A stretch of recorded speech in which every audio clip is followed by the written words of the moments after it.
Hello everyone. The next one will be about plantar fasciitis. Many people will say, when you encounter in the clinic, many people will say, sir, I have a heel pain. Okay, heel pain means where exactly? They will show the place exactly where they are having the plantar region, heel, in the wall, under the wall, they will show. Say, okay, fine. What is your problem? Say, they will say, sir, morning, I get up. When I try to get up in the morning, I'll start walking like this. I'll place my foot like this, but I cannot be able to walk simply. At once, I place my foot like this. It will be so painful. I will start to limp and I'll limp like this. And then I'll slowly pick up my face. After a few steps, it will be working for me. Can you limp and walk for me? Can you limp and walk for me with pain? Okay.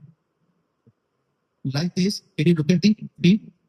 The patient is not able to walk properly. They will limp like this and then walk. Can you look at the feet? Okay, fine. So I asked them when it will be okay for you. Sir, I walk for just some 10 or 12 seconds, 12 steps. After that, it will be fine. Or else some 5 to 10 minutes, it will be like this. After that, it will be fine. What do you do for it? No, sir, nothing. I just walk. After few steps, it will be fine for me, like they will say. So we would have studied in your text and our best friend Google. It will say this is a classical sign and classical test for plantar fasciitis, right? This is what generally we would have studied. But in my clinical opinion, I say we cannot say that this is purely plantar fasciitis. Maybe plantar fasciitis, okay, I accept, but definitely we cannot say. Even though it is in the book, even though it is in the Google, I cannot say it is perfectly right. It may be plantar fasciitis, but it's not exact. That's why I put question mark. For that, I need to clarify you something. The point is, can you just look at the area at which the feet is contacting to the ground? See this entire thing from the heel to the tip of the toes. All these things are contacting the ground. One. The second thing, we have a gap here. This one is called middle arch. And we have lateral arch and other arch also. But you can see easily this middle arch. Right? All the other areas are being contact with the ground. My question is, where you are having your plantar fascia, where you are having plantar fascia, just only at the heel or just only at the tip of. Some people will say, I'm having this same pain below the lower part. That means first metatarsal pain. Sometimes they'll say, I'm asking the question whether you are having this plantar fascia only under the heel or only under the first metatarsal head. Then why is it pain only over there? Plantar fasciitis means fasciitis that indicates the fascia inflammation. Then it should be inflamed all over the area, right? From where it starts and where it ends, right? We have a groove in front of the calcaneum. Lower, I mean, inferior surface of the calcaneum, we have a groove, right?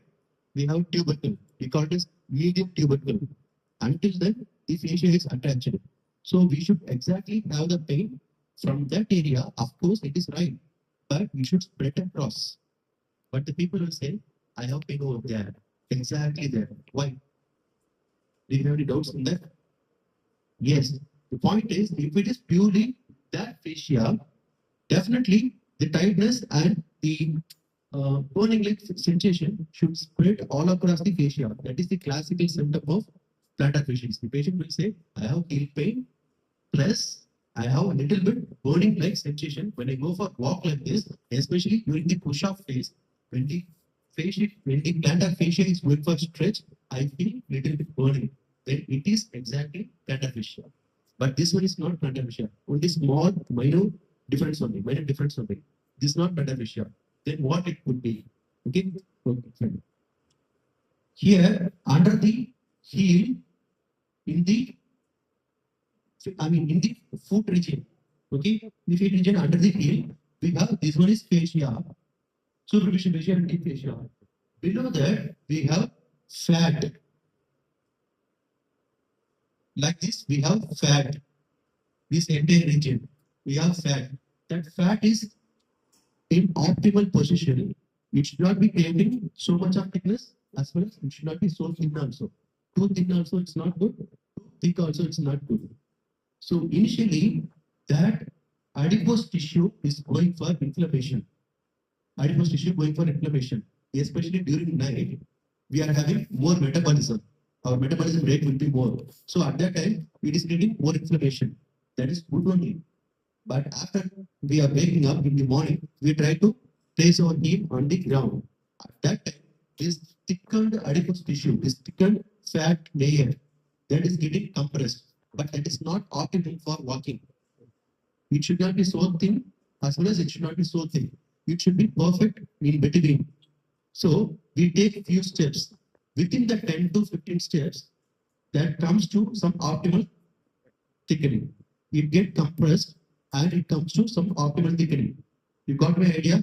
So after that, it comes to the optimal thickening, the pain will fade away. Before that, it is continuously pain.